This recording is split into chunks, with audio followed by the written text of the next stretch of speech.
Oftentimes you'll hear pro football announcers describe the crowd noise in a stadium as being so loud it's deafening. Well, that's always the case for players who step foot on Earl Bell Field. Coach Rick Porter loves it when a game plan comes together.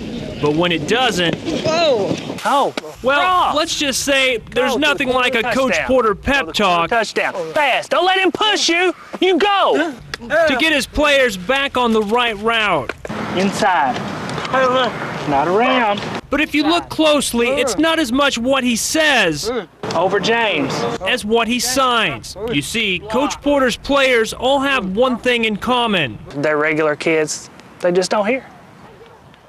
Arkansas School for the Deaf football formed around the turn of the century, and after disbanding in the late 80s, the program returned in 2000.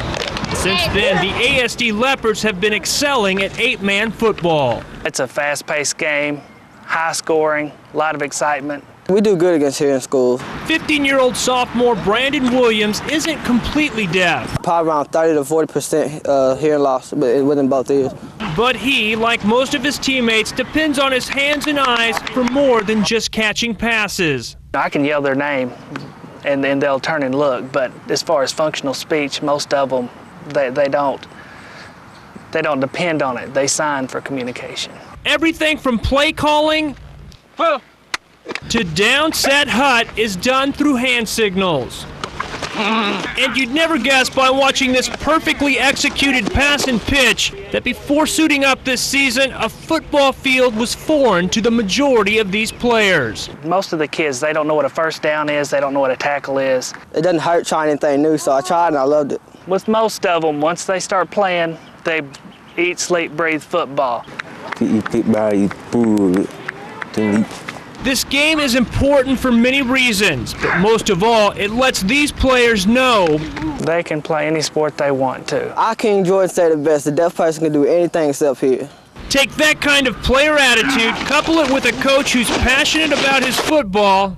Nothing good can happen when you throw it up like that. And you'll find a universal sign that things on the gridiron are looking up for the Leopards.